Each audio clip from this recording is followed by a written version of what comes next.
Hey there. So, life really gets to you. Sometimes things work out, sometimes they don't. And I want to just address the way so many things, as far as I can tell, are not working for you while they seem to be working for someone else. And there is something that has been highlighted, to me at least, and I hope it will help you as well.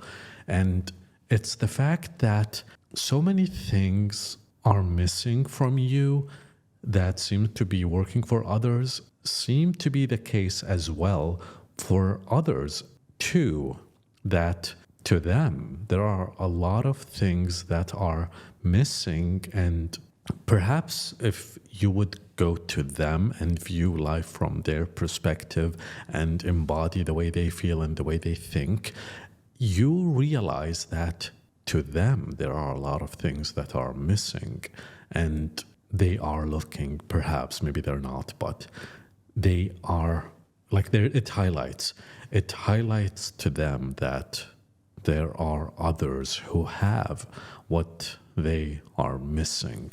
Now, I want to talk more about this. So, usually, the things that you wish for and are missing from your life tend to be among these things: wealth, health, intimacy, being with someone, having someone, being comfortable, having security, having freedom, having entertainment, having the ability, having beauty, physical appearance, strength, stamina, flexibility.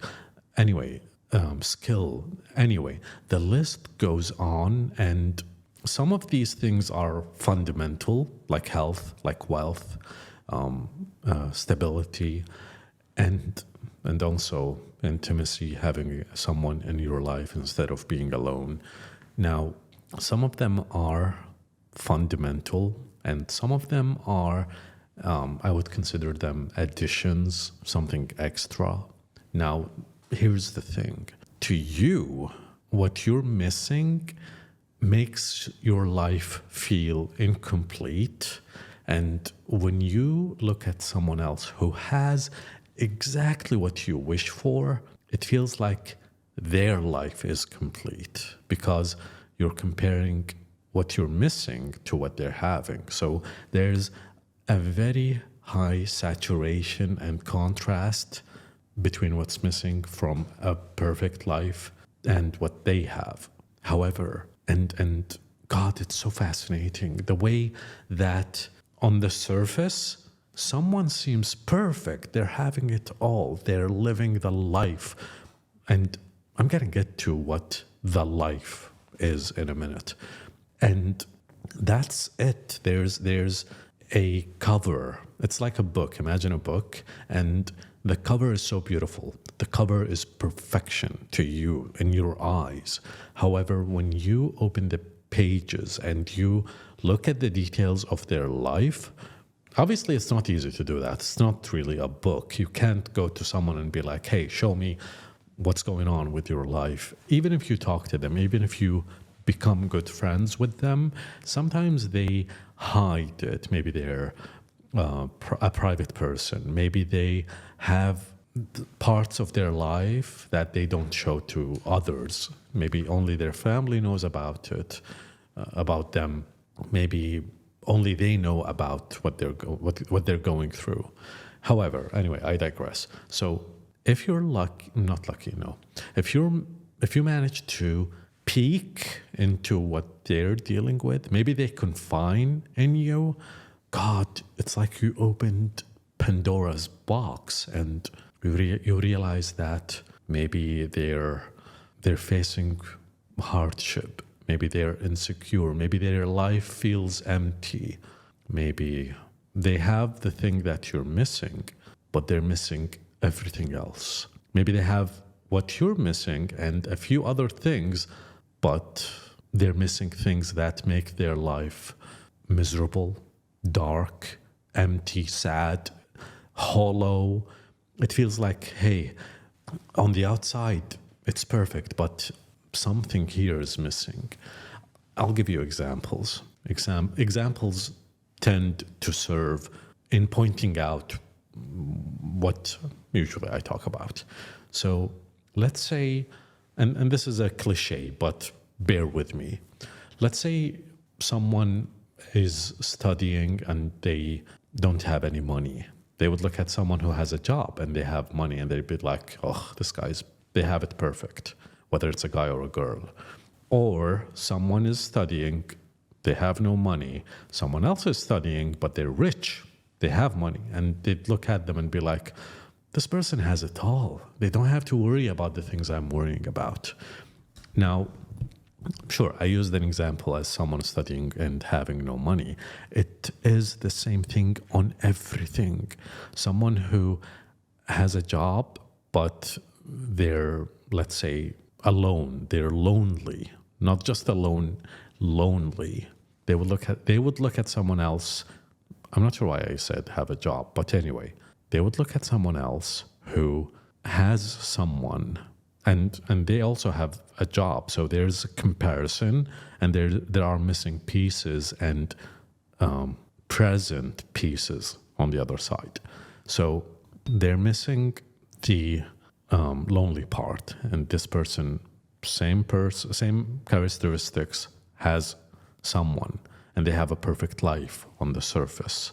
Now, if you go to the other person, has a job, has someone, but dealing with money problems, dealing with addiction, dealing with a very bad family relationship. Maybe they haven't been talking to their parent and it's really bad. So I'm not saying to feel grateful because they're suffering or they're sad. No, I'm saying that, God, is this life? Is this how it is?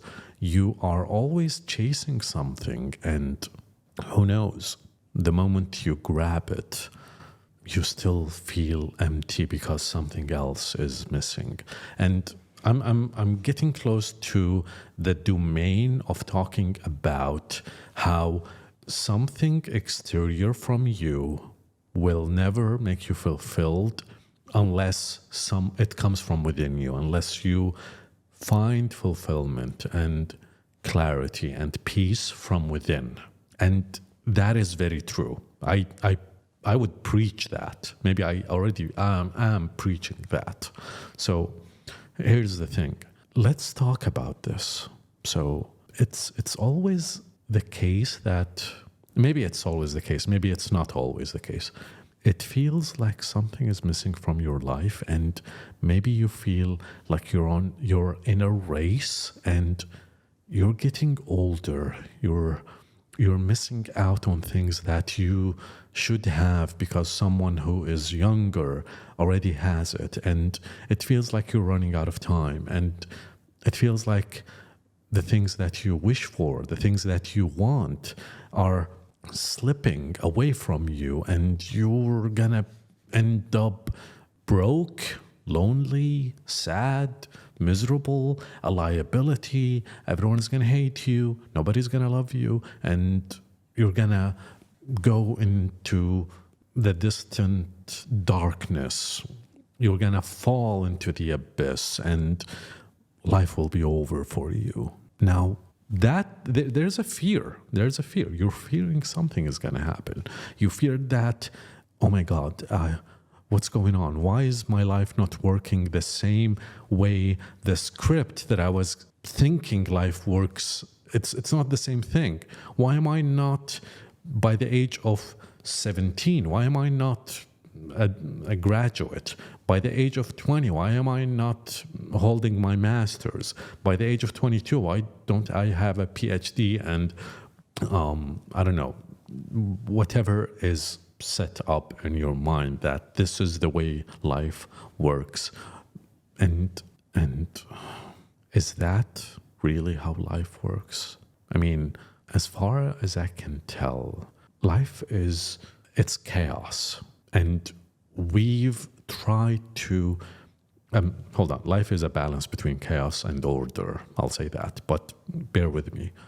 Life is chaotic in its nature, and you try to create an order so that you can exist. Otherwise, you're going to go crazy. Otherwise, you're going to get exhausted. Otherwise, your cortisol levels will really spike up, and you're going to get like, by the time you're 30, you're going to look like you're 60. So you try to create order and balance. You try to study, get a job, build a foundation, build a home, build a house, create comfort and safety, and sacrifice a little bit of freedom. And that's really okay. We as human beings, we do that. We sacrifice freedom for peace so that we can have longevity. Longevity means that you secure your future and your livelihood and your health and your peace. So, however, somewhere along the way, you think that's how things are. This is how they should be. This is how it's predestined. And if, and it's very possible that's going to happen. If it doesn't work out, you're screwed. You're going to panic. You're going to feel like you're a failure.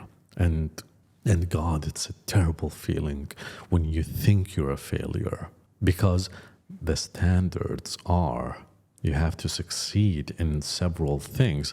Most of them, not all of them, some of them are fundamental, but most of them are imposed from the outside. Let's go back and use examples. Having a fancy car, having a fancy household, or having a villa in 2 countries or 5 countries, having a successful business, making your first million by the age of 25. And I don't know, the list goes on. The list of mundane, superficial things, it goes on. Again, I'm not undermining the value of the things that you aspire to have. Some of them, a lot of them are beautiful. A lot of them are fundamental.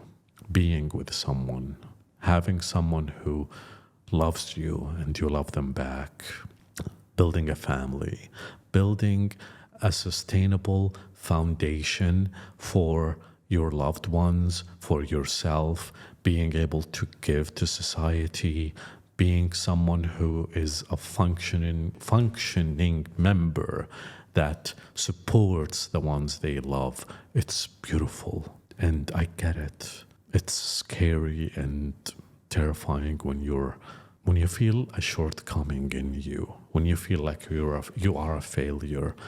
But hey, even if the standards you have imposed upon yourself are not that high, they're reasonable, and you're falling short from achieving them, it's okay. You're a human being. Here's the thing. Life is not everlasting. We already know this, yet we live as if we're supposed to live forever. And sure, 100 years seems like a lot of time. It's wow, too much time, And it feels like it's forever. Maybe, especially if you're in your teens or your 20s, you feel like, God, past 30, that's forever away. It's never going to happen to me. I'm going to stay 19 and 21 forever, And here's the funny thing, and I might drift away for a little bit. When you're getting closer to 30, you start panicking. Oh my God, it's going to change. The 2 in my age is going to turn into 3. Oh my God, I'm going to be old. I'm an old adult. What's happening? This is all social pressure. All of it is social pressure. I mean, what if the sun loops around the earth 10 times faster? You're already 200 years old. Who cares, But But it's this mental, social pressure imposed on you by the idea that you're reaching a big milestone, the 30s, the 40s, and sure, it makes sense. Someone in their 40s gives you an idea of how old someone is and how responsible they should be and the way they think and the way they look, etc. Yet you would still look at some people online, for example, and they would look so youthful, and they'd be like, can you believe this person is 56? So I digress. And I'm not saying age is just a number in a fancy way. I'm just saying that it's this imposed pressure on you that you start to panic when you're 25, 26, 27. 25 because you start to think, oh my God, 30 is as far away as 20. I'm getting closer to 30. I'm not going to go back. There is no going back. It's only going forward. And by the time you're 26, you're like, I'm closer to 30 than I am to 20. Okay. Wow, this is happening. And when you're 27, oh my God, 3 more years and I'm going to be 30. And let's move it along. When you hit 30, you're like, you know what? 30 is the new 20. Maybe I'm old. Maybe doesn't matter. It does not matter. You're fine. You're still the same person. You're still the same human being living in the same body, dealing with the same things, and you're getting wiser. You're getting more beautiful. You're getting stronger, and the child within you, the kid that is you, it's still you. Hey, listen. Do you know how you were when you were 13, 14, 15, 16, when you were a kid, when you were 9 years old? That kid is still you. You've grown. Sure, we can debate on how you've changed, how the body changes completely every 8 years. You still remember. You still think about when you were a kid. And the question when like a lot of people get asked this question, what would you say to your younger self? It's like that younger self is a different person. It's you. That younger self is you. You've dragged that kid along all this time, not realizing that you are that kid all this time. The future you, when you're going to grow older, is going to be you. That's not you yet. However, every age that you have been is you, and it will stay you forever, which is a good thing. It's a beautiful thing. Don't worry about it. What I'm saying is, don't feel obliged to give up parts of you just because it feels like they are no longer you, because they are you. Anyway, so a lot of things in life that you feel like they're a fundamental part, and missing them makes it feel like you are incomplete. You have done wrong things in your life and you've failed the test of life. Keep in mind that life has chaos in it, and I don't think any one of us is lucky enough to have things go according to plan all the time. And there's a saying in Arabic, and al-arzaq ala Allah. God has given us the gifts, the blessings. It's on God, and it's in a way predetermined. And what you're gonna get, what you're gonna be blessed with, it's predetermined.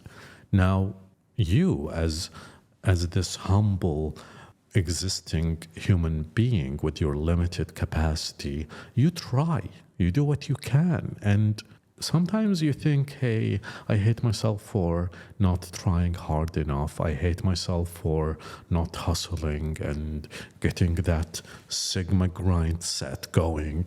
No, life is weird, but it's also beautiful. And you're also weird, and you're also beautiful. And you add so much value, so much beauty, so much life to life. So give yourself credit. You are a prize. And instead of feeling this heavy burden that you're a liability, you're a failure, you're a lost cause. No, you're not. You're not a failure. By what standards? What standards are you a failure? By corporate standards? By not getting enough money? I don't cuss, if ever, but I also don't cuss on my channel.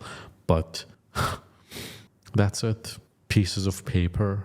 I have it. I have some cash here, but I'm not gonna flail it around and be like, this doesn't matter, because it does matter. And even if it does matter, you matter more. Your well-being is priceless. Your comfort, your inner peace, no price can buy that, you know? And hey, do your best. Try. Be genuine in your attempts, and let fulfillment and being content and feeling enough come from within you. You know, I do think and I do dream about buying my dream car, okay? However, I already am aware that when I get it, or if I get it, and it's mine and I'm riding in it, that it's not gonna make me more complete. It's still a piece of metal and technology, and it's gonna be parked outside in the street, and that's it. If I was not content and complete before getting that dream car, I'm not going to be afterwards.